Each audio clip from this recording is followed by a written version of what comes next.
Here's a shot I took of Fred McMurray just recently. This was taken 5 years ago on the set of The Mating Game with Debbie Reynolds and her new baby. Go to sleep, my little honey. Mommy has to make some money.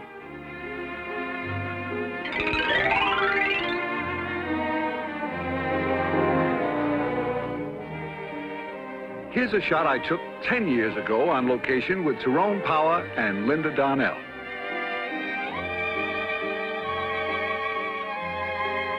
This was taken 20 years ago at an Academy Award dinner. Norma Shearer, Herbert Marshall, and Clark Gable.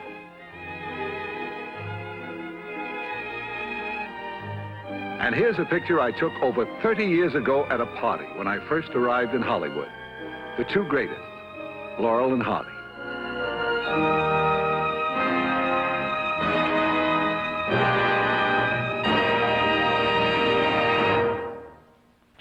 Good evening, ladies and gentlemen. The film you're about to see is not intended to be an epical history of Hollywood. It is not a rehashed saga of the movies. It is merely a day-by-day personal film diary of pictures that I assure you you've never seen before and probably will never see again. Actually, this show has no deeper purpose than to call back pleasant memories of a lively group of people who worked hard and played hard in developing a great industry. Recently, we had a preview of this show, and one TV columnist summed it up this way. He said, everybody over to Ken Murray's house for home movies. Well, I read someplace that amateur photographers are America's largest hobby group, and I must say that they're very well represented in this town. You can see this show has a very expensive camera crew. I have no idea how Cary Grant or any of the others were bitten by the camera bug, but with me it was very simple. I merely started taking home movies out here to send back to the folks. At first as an obscure vaudeville actor, taking sightseeing buses through studios and trying to stand in front of newsreel cameramen at premieres. Of course, later on when I got my first part in a movie at Paramount, opposite Helen Twelvetrees, a long-forgotten little opus appropriately entitled Disgraced. Get a load of that leading man. There's a method actor with no method. But there was some compensation. I did get some great pictures around that time. Here's a shot taken over 30 years ago on the Paramount Studios street. For you Hennessy fans, that's Jackie Cooper when he played Skippy.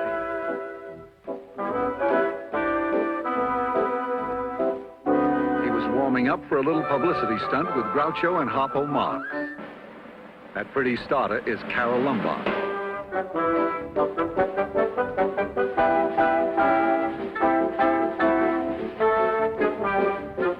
You know, life around the studio seemed a lot more fun in the early 30s.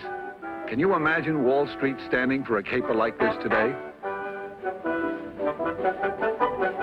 You know who Jackie is waving at? Nick Lucas. He came over to have lunch with me.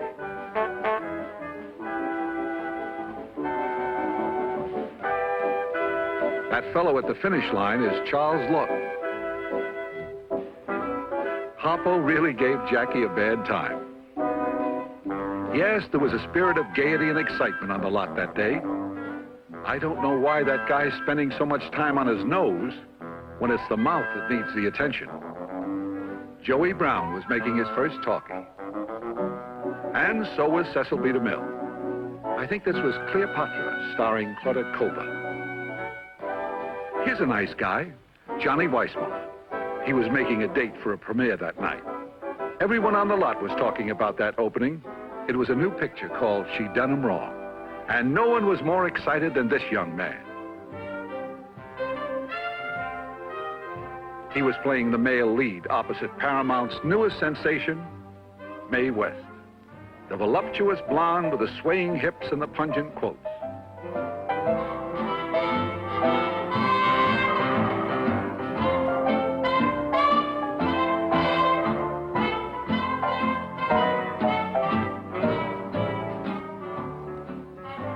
This was a big night for Mae. She thanked Sid Grauman for the use of the theater and hoped everyone would like her new picture. If you watch very closely, you can almost hear her say, "Why don't you come up and see me sometime?" Mae could well be proud of this moment. The whole town turned out to pay her homage. There's the king of Hollywood, Douglas Fairbanks Sr. And wherever you saw the king, you were bound to see the queen, Mary Pickford, with Luella Parsons.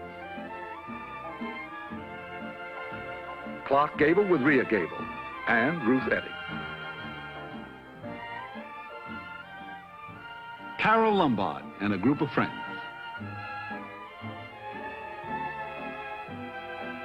Walter Houston. There he is with Jack Dempsey and Max Baer.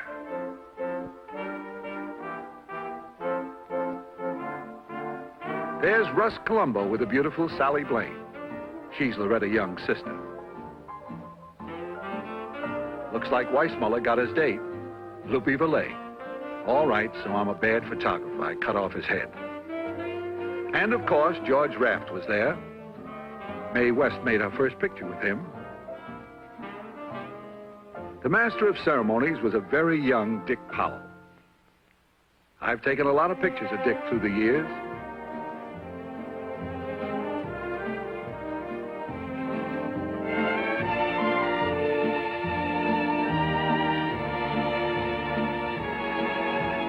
I was there when he took his first plunge at his new home in Toluca Lake.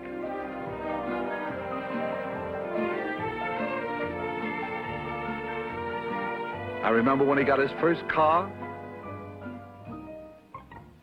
his first baby, and his first suit with a belt in the back.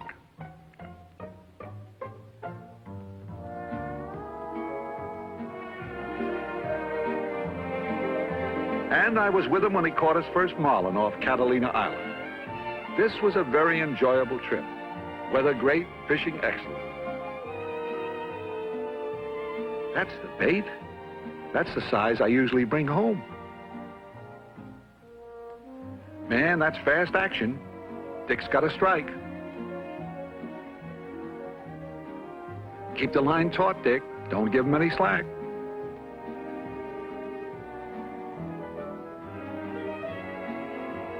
These are always anxious moments when they dance on their tail, trying to throw the hook.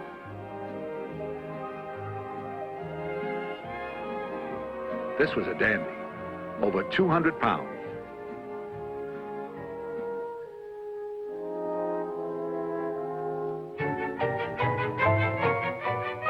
Boy, the chances a happy fisherman will take when he's excited.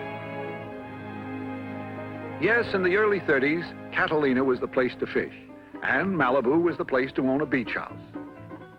It was a badge of rank to be a member of this colony, well worth the 25-mile drive to and from work every day. It was Shantytown Deluxe, where each shanty cost thousands of dollars. That's Arthur Lake, one of my first friends in Hollywood. You know, digging up old pictures like this can be quite a discouraging shock to your ego.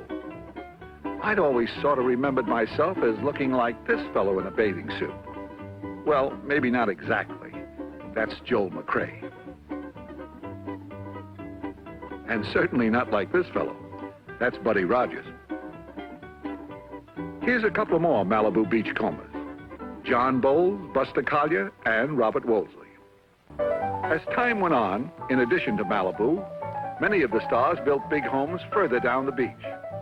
That's Cary Grant. Sounds like Cary's having a party.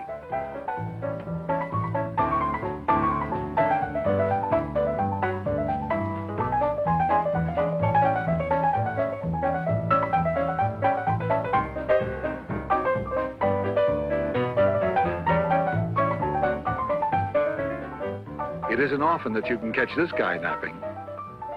And here's another rare shot. Nowadays, you very seldom see a picture of Gertrude Lawrence, a charming girl. In the same group, Gregory Ratoff and the beautiful Claire Windsor.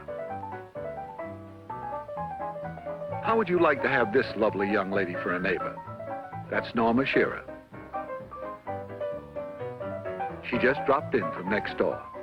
And Irene Dunn came right from the studio. Here is another picture of the host, but this was taken a long ways from the beach. This was on location at Lone Pine, California for a picture called Gunga Din. Man, I never saw so much action. That young man is the director, George Stevens. Victor McLaughlin was in that picture. No doubt about this being a home movie. Vic is sure out of character. And there's the fellow who played the title role, Gunga Din. He's one of the finest character actors on the screen, Sam Jaffe. Today, you TV watchers know him as Dr. Zorba. When this picture was taken, Ben Casey was 8 years old. Cary Grant tells a very funny story about working with this elephant. Her name was Annie, and he said he spent so much time with her and she became so attached to him that every night she would trumpet and bellow and carry on, keeping the whole company awake until he went over and slept beside her. That Annie had a pretty good technique, using Cary Grant for a tranquilizer. Beautiful country up there at Lone Pine. I didn't take these shots. They were taken by Grant himself. You'd never guess who's holding that snake. Another star out of Gunga Din. Douglas Fairbanks, Jr. Nice shot. I think that Grant is a little more artistic than I am. And here's another artistic photographer, Lou Ayres. He has quite a collection himself. The reason he was so amused when I was taking this picture recently is that he was kidding me about the first shot he ever took of me with his camera. There it is. Portrait of an early American hot rodder. Don't laugh. Beneath that pile of tin, there throbs a Model T. Of course, it doesn't throb unless you give it artificial respiration.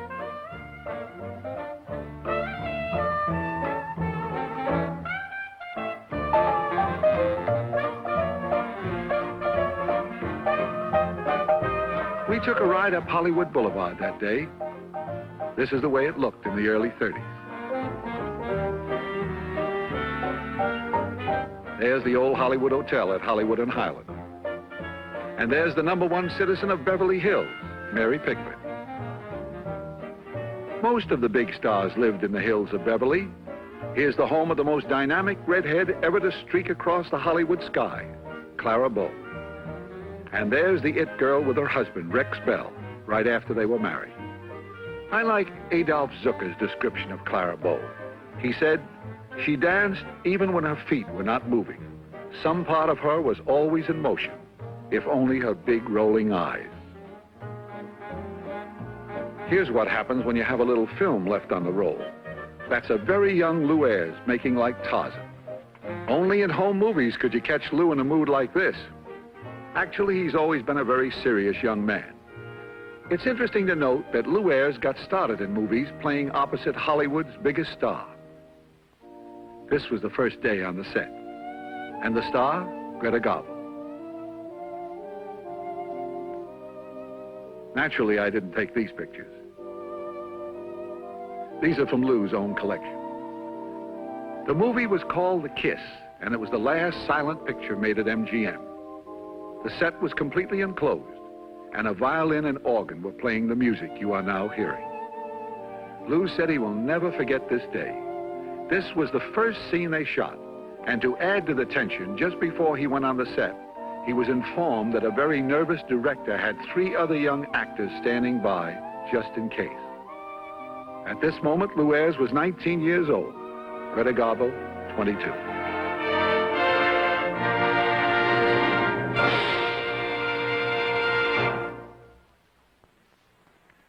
When you've collected home movies for over 30 years, you naturally accumulate an awful lot of pictures.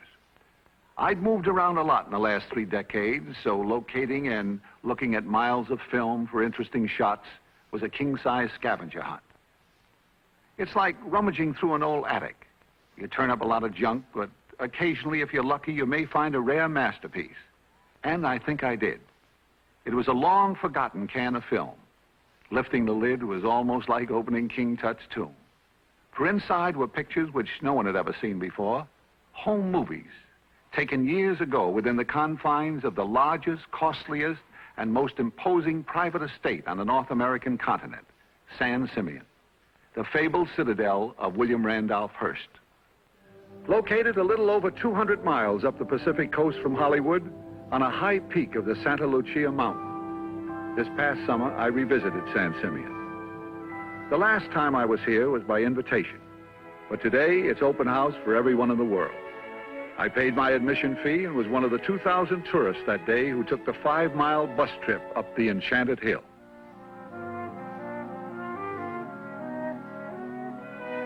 This castle, opened Christmas Eve, 1925, was the focal point of the giant Hearst Ranch, at that time spreading over 300,000 acres, nearly half the size of the state of Rhode Island.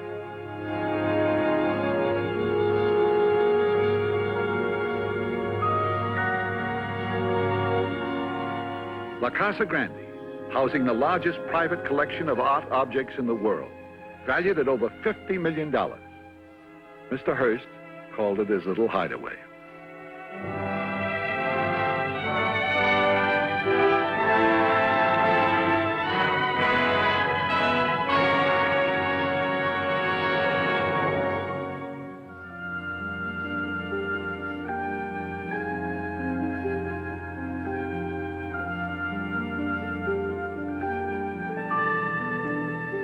The last time I saw this pool, those beautiful marble columns from Italy had just been uncrated and put in place.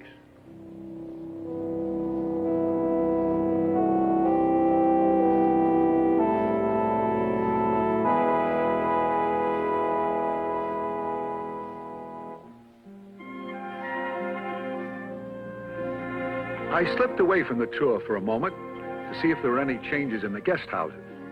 No, my little bungalow was still there. Imagine me sleeping in Cardinal Richelieu's bed. Today, San Simeon is a state monument. But during its heyday, which spanned the roaring 20s and the fabulous 30s, it was the gathering place of the Hollywood immortals, with guests like Marie Dressler, seen here clowning with the host, William Randolph Hearst. That outfit she's wearing looks like a flea-bitten version of Touch a Mink.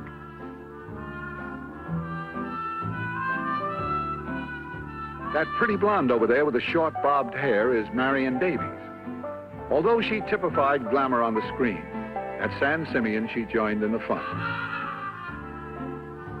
Marion Davies was one of the best-liked members of the motion picture colony. Beloved by everyone who knew her, she endowed many charities still in existence. That's Charlie Chaplin kidding around. The man coming out of the door at that moment was the mayor of New York City, Jimmy Walker. If these pictures seem to reflect a certain frivolity, you must remember they were taken at that wonderful carefree period in our history. The First World War had ended, and the second one was nowhere in sight. That youth on the right is Adolphe Monjou. Yes, notables from every walk of life visited San Simeon. That's Paul Block, the newspaper publisher, chatting with the mayor. The fellow kneeling down in front of this group is George K. Arthur, the comedian. And the attractive girl on the left in the print dress is Hedda Hopper. Standing next to Hedda is the founder of America's largest bank, A.P. Giannini. John Gilbert and his wife, Virginia Bruce. Claire Windsor and Dolores Del Rio. They're down at the tennis court, watching Chaplin hit a few to Bill Tilden.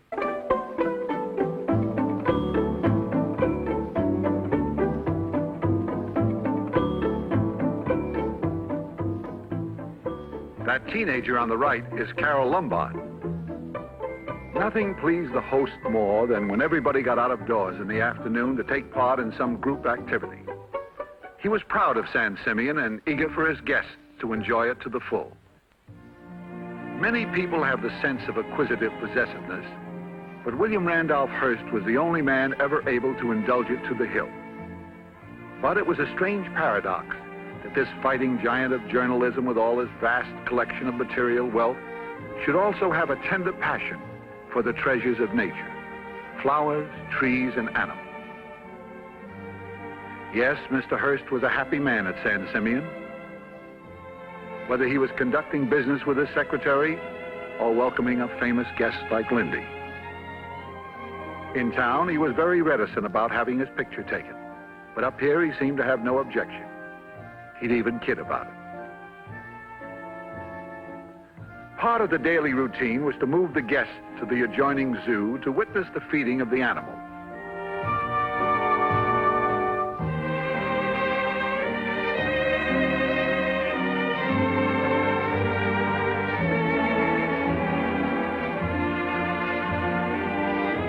When this ranch was at its peak, the Zoo and Game Preserve, the largest private collection in the world, was established on 2,000 San Simeon acres, protected from the guests by an 8-foot-high wire fence 10 miles long. Visitors were made aware of Mr. Hearst's tenderness toward animals when they drove up the mountainside, as they were confronted by large signs admonishing them to always drive slowly. As Hedda Hopper once said, a visit to the Hearst Ranch was a ticket to Never Never Land. Never has there been such a place, and never will we see its likes again. As an animal collector, Mr. Hearst started modestly with a herd of rare, pure white fallow deer imported from Asia. Then, patriotically, he added Montana black buffalo, but had to go far afield again to gather exotic animals from all over the world.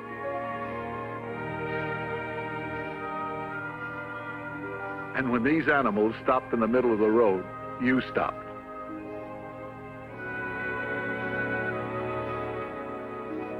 Yes, there was hardly anything in the Bronx Zoo or any other great American collection that could not have been found at San Simeon at its peak.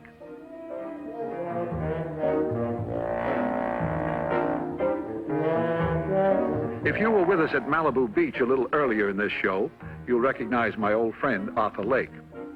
Camels or horses, he's always been the bravest in our set.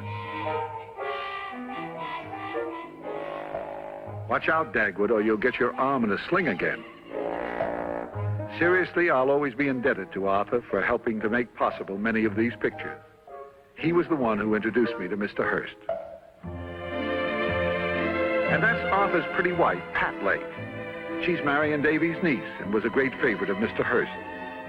She was also very helpful in persuading the host to pose for some of these pictures.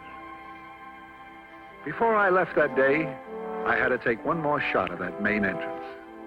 Everything seemed so much the same that I almost expected our host to come out of the door.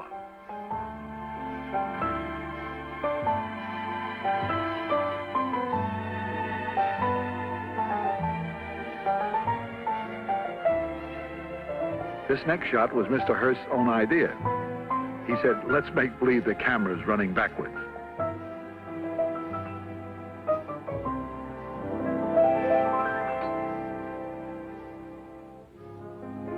As the time came to leave, and we started down from the enchanted hill, a familiar quotation came to my mind. I think it was Kipling who said, "The tumult and the shouting die, the captains and the kings depart." It seems so true here at San Simeon.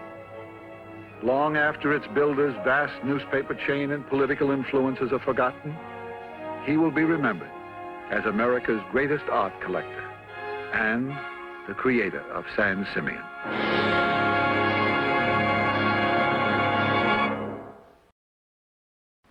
I hope you don't mind me bringing you out on the stage like this, do you? Mind if you hadn't brought me out here, I'd have slugged you. Well, what do you mean, Kirk? Well, I tell you, Ken, I just went up to Albany to visit my family. I have my 6 sisters and my mother. And, you know, I'm beginning to think they think I'm rather a failure because I'm not on television. Yeah. You know what my mother said to me? She said, Kirk, now, why aren't you a big star like Ken Murray? Oh. A natural reaction. Seriously, what does she mean by that? Well, I'll tell you, Ken, she figures it out rather accurately. You see, my pictures come to Albany about, once, twice, sometimes 3 times a year, whereas the Ken Murray show gets there about every week. Yes. So therefore, she wants to see me on television. Well, your ma's a real television fan, then. She watches our show, is that right? She's watching it right now. That's why I'm here. I wanted her to know that I know some big stars. Would you hey, mind? Ma, look at me.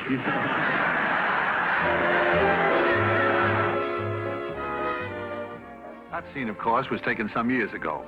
The occasion being Kirk Douglas's first appearance on television. At a time, I might add, when Hollywood frowned upon its stars appearing on the little 10-inch monster. 10 years passed before I got any more film on Kirk, but recently I caught up with him in the forecourt of Grauman's Chinese Theater. He was signing the cement autograph book, carrying on a tradition that is one of the few active reminders of the glamour that made Hollywood great. Kirk Douglas became the 137th movie star to put his handprints in this Hall of Fame. Now I know what those poor newsreel cameramen go through. Shooting from the hip with a camera in a crowd like this is not the easiest thing in the world. But Kirk was very helpful. He arranged for me to get a very close shot when he put his hands in that sticky, gooey cement. He pulled a funny gag on me. Just before it all started, he said, "Ken, this personal appearance stuff makes me nervous. Stick close to me, will you?" And I did.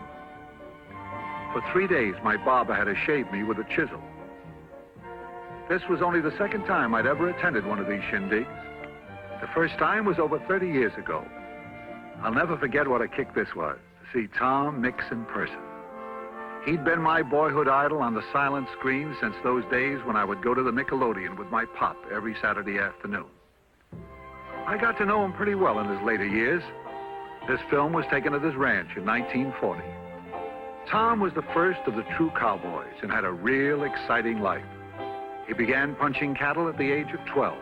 At 18, he was a rough rider with Teddy Roosevelt, then a Kansas sheriff and later a Texas Ranger. I had to send this picture back to the folks. That's the original horse, Tony, who was 30 years old at that time. Tom Mix told me that day that he came to Hollywood in 1910, determined to make $1 million. Well, he made it, and spent much of it on high-spirited horses, high-priced cowboy duds, and high-powered automobiles. You know, it's ironic that this man who had risked his life hundreds of times in daredevil stunts on horses should meet his death in an automobile. He was killed in this car 2 weeks after this picture was taken. And here's the fellow who introduced me to Tom, Johnny Mack Brown, quite an athlete himself. All-American football player, movie star, and one of the nicest fellows you ever met. Pretty fair horseman, too. Oh, well, you can't win them all. I lived with Johnny Mack for a while. We went to a lot of rodeos together. I got pictures of Hoot Gibson and Buck Jones. We even visited Hopalong Cassidy on location.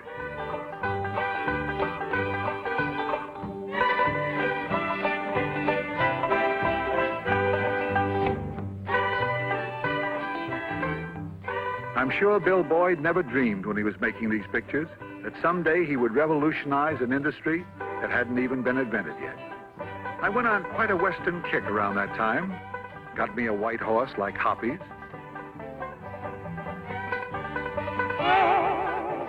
Learned to spin a little rope.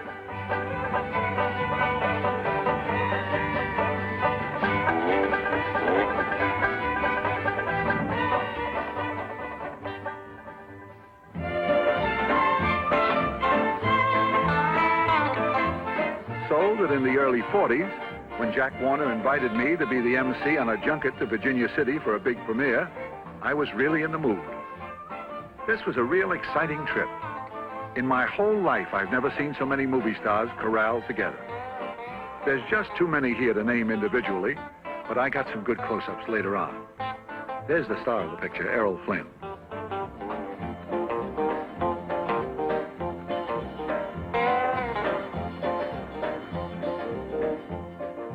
First stop, Reno.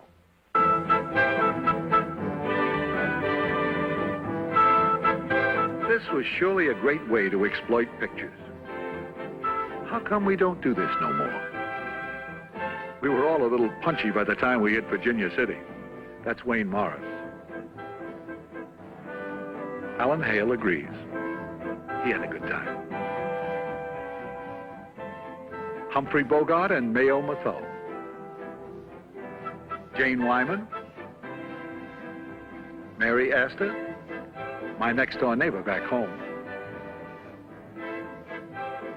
There's Hoppy again. The grand old man of the movies, Hobart Bosworth. And a good friend, Leo Carrillo. On the way home, Warner Brothers arranged a side trip to Sun Valley. You know, when I was a kid, my ambition was to be a locomotive engineer. Riding in the cab of this Union Pacific engine was the nearest I ever came to it. Sun Valley. This has always been Hollywood's favorite place for winter sports.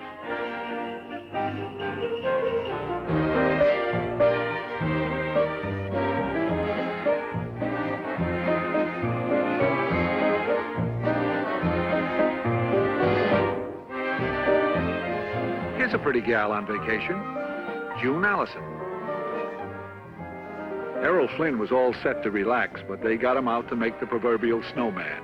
That pretty blonde sneaking up on the right is Martha O'Driscoll. When she hit Flynn with that hunk of snow, she certainly started something. They really gave her a bad time.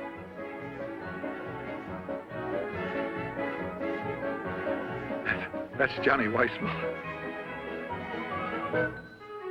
Wayne Morris.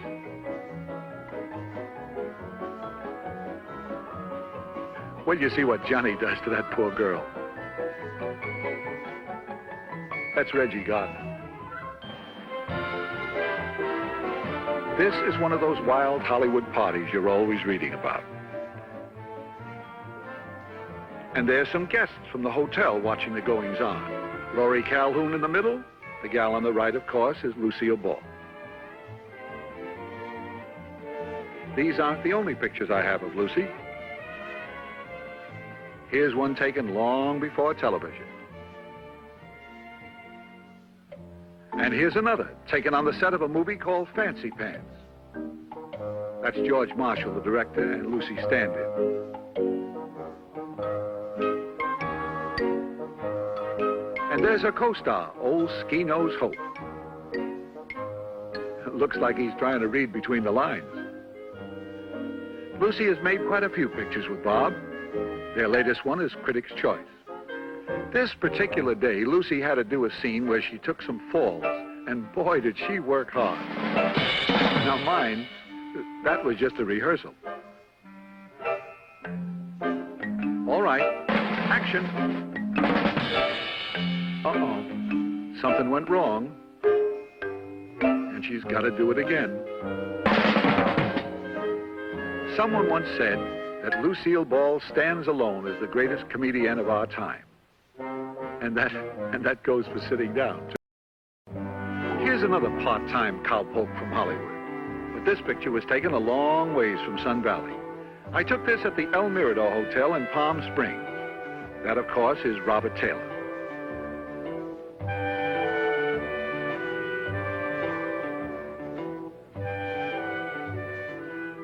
The reason for the long sideburns is that he was making Camille with Greta Garbo. Throughout the years, it's been interesting to watch the movie colony migrate from Malibu by the sea to Sun Valley in the snow and then to Palm Springs on the desert. And here's the fellow who was, for the great part, responsible for the migration, Charlie Farrell, founder of the Racquet Club. What started out in the 30s to be an intimate tennis club grew to be the most exclusive rendezvous for the Hollywood stars.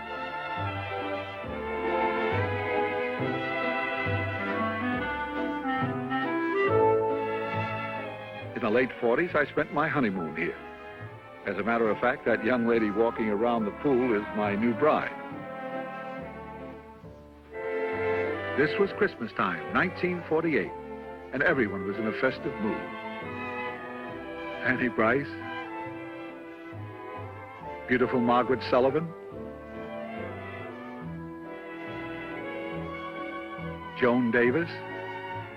She was in rare form that day, full of fun. Van Johnson picked the wrong time to try to sleep.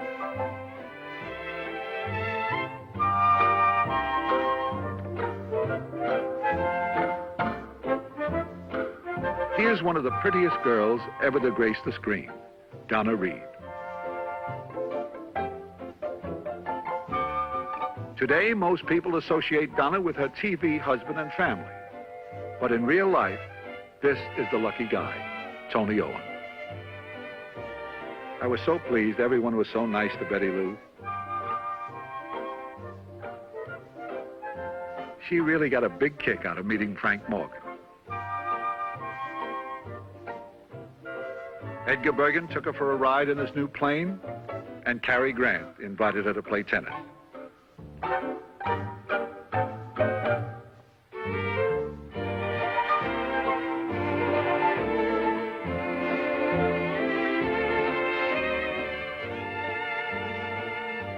You know, a thing like this might make some husbands very jealous, but not me.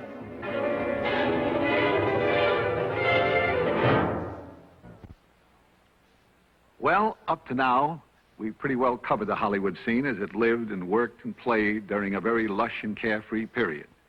Roughly that quarter of a century of miraculous prosperity between the arrival of sound pictures and the threat of the television age.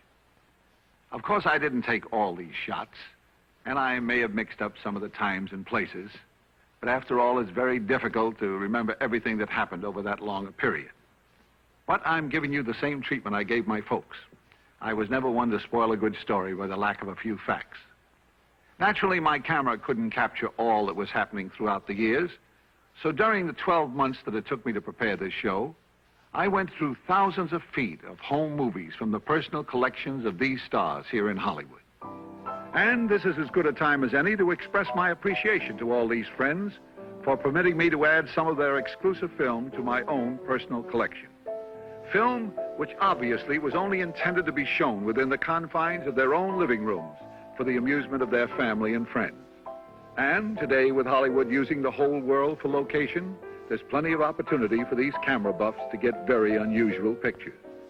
Here's a fellow who had a most interesting experience in Africa, Eddie Albert. You are now going down the Ogawi River in French Equatorial Africa.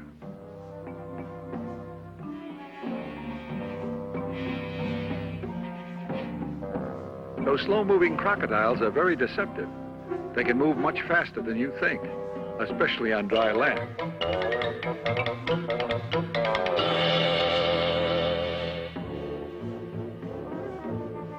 Miles from civilization in a little settlement called Gabon is a small jungle hospital run by one of the most dedicated men of our time, Dr. Albert Schweitzer.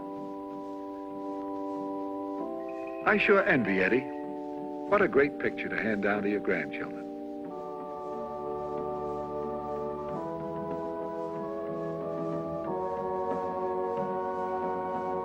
He can also tell them about the practice he got as a jungle babysitter.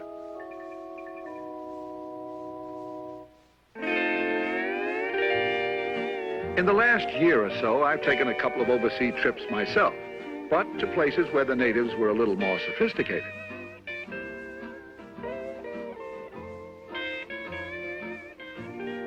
There's a fellow who likes to babysit, but he likes his babes a little older. That's Bob Cummings.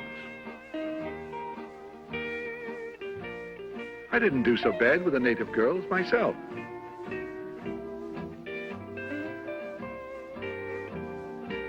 But when Cummings went out for that surfing stuff, I went back to shooting pictures. He's pretty good, too. This was taken from an outrigger. Just to show you how the jet age has shrunk the world to a sleeper jump, one morning I took this picture of Bob riding a surfboard off Diamond Head. And 14 hours later, I took this picture of him riding a rickshaw in Hong Kong.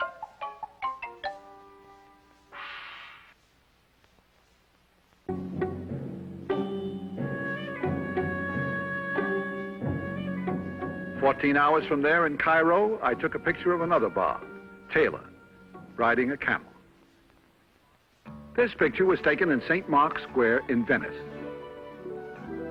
That's Jeanne Crain.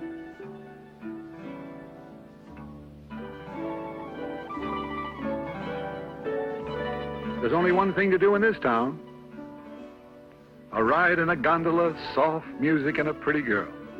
Man, this is the life. But don't get excited. There's someone else in the boat. Her husband, Paul Brinkman.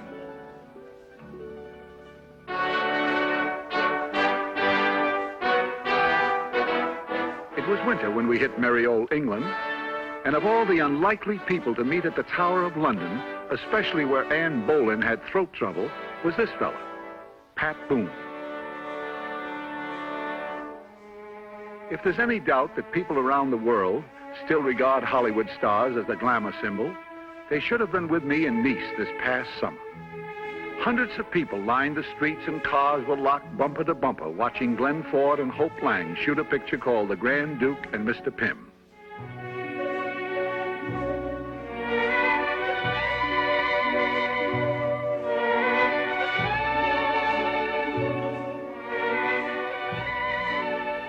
This location shot was taken on the shores of the Mediterranean, halfway between Nice and Monte Carlo. They did a very interesting thing the day I was there. They were just about to shoot a scene where Glenn had to drive this sports car along the Moyer-Cornish Road at a speed of 110 miles an hour. Now, usually for the close-up of actors in an action scene like this, they take a process shot in the studio later on. But instead, they had that special camera that you see strapped on the hood of the car, and it was rigged up to start rolling when Glenn hit 90. Another very interesting location was in West Berlin. That's Bill Holden and his director, George Seaton, making the counterfeit trader in the actual locale of this true-life story. And here's another guy who goes in for realism. That's John Wayne in Kenya, Africa, making Hatari.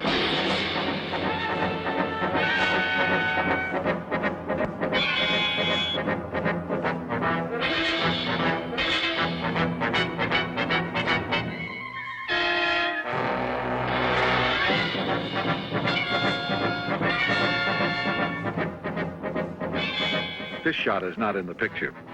That's Duke just kidding around cowboy style.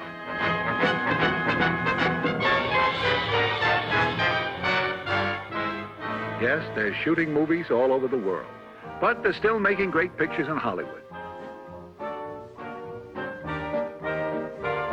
Just recently, I worked in one at the Disney studio called The Son of Flubber. It was a sequel to Disney's big comedy hit, The Absent-Minded Professor. Fred MacMurray was the star. Fred seemed to get a kick out of my camera assistant. I had the whole family working that day. Those are my two daughters, Pammy and Janie. Incidentally, the minute they got inside the studio, the first thing they wanted to do was to meet Uncle Walt. We finally tracked him down on the studio street. Walt Disney. Master of fantasy, weaver of dreams, and winner of 29 Academy Awards. When I tried to latch on to this trip around the studio, he said, "This is for us kids only. You take the picture."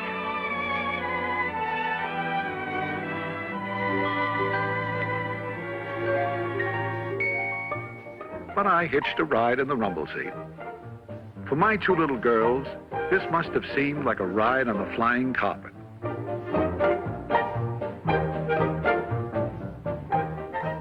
I nearly died. He drove right through a movie set that was working.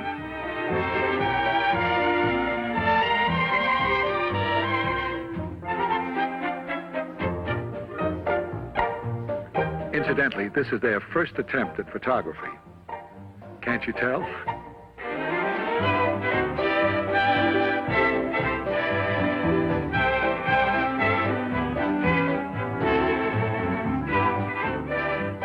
One of the things the kids wanted to see was how all these fantastic props are made. This is one of the new mechanical elephants. This particular prop is to mystify the patrons of Disneyland. It sure fooled the kids.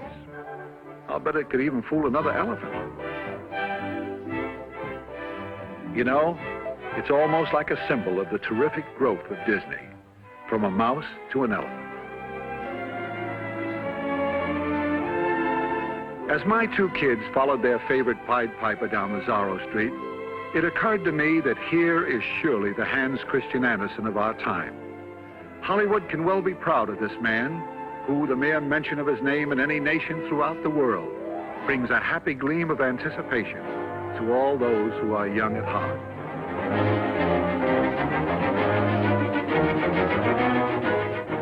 Needless to say, Walt Disney earned the eternal gratitude of a very proud daddy when he took time out from a busy schedule to show two wide-eyed youngsters the inside of the land of make-believe.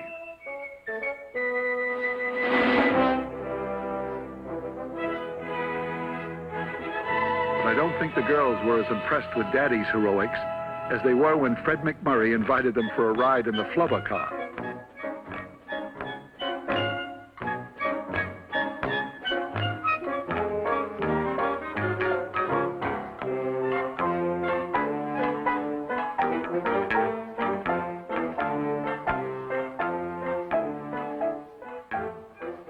They kept saying to Fred, "Make it fly."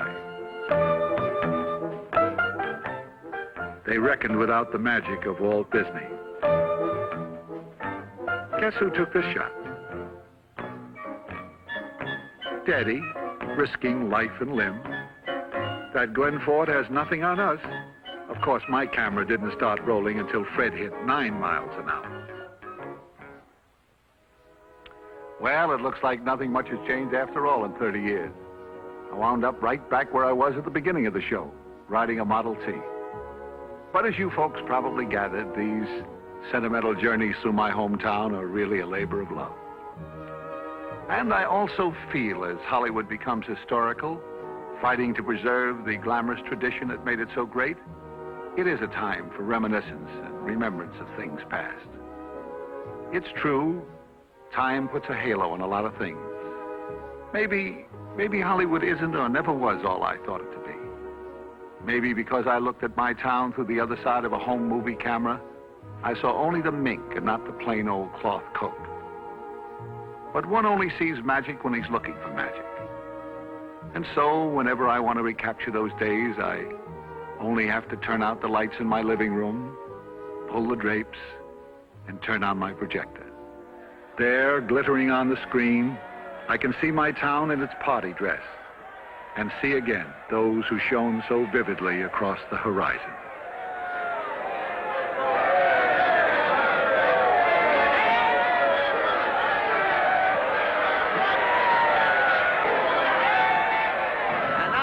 Comes a young lady who has created a real sensation in the picture business, having won all kinds of awards as the #1 newcomer of the year. And believe me, a swell gal with it. Take it from me, I know her for a long time. Miss Marilyn Monroe. Come on out here, Marilyn. Marilyn, it's so nice of you to come here. You know, they say that beauty is a thing of, that a thing of beauty is a joy forever. I want to tell you, someday you're going to make a man a wonderful annuity. Now, come on over here a little closer. This is your television premiere, isn't it, Mariel? That's right. It feels almost like making pictures. Ah, yeah. Listen, I want to tell you something. Up to this time, television has been a medium, but now I say it's well done. Marilyn, I want to ask you one thing. I wonder if after, I know, Marilyn, when's the first time we met? Let's tell the folks. Well, once you almost gave me a job. That's right. Do you remember?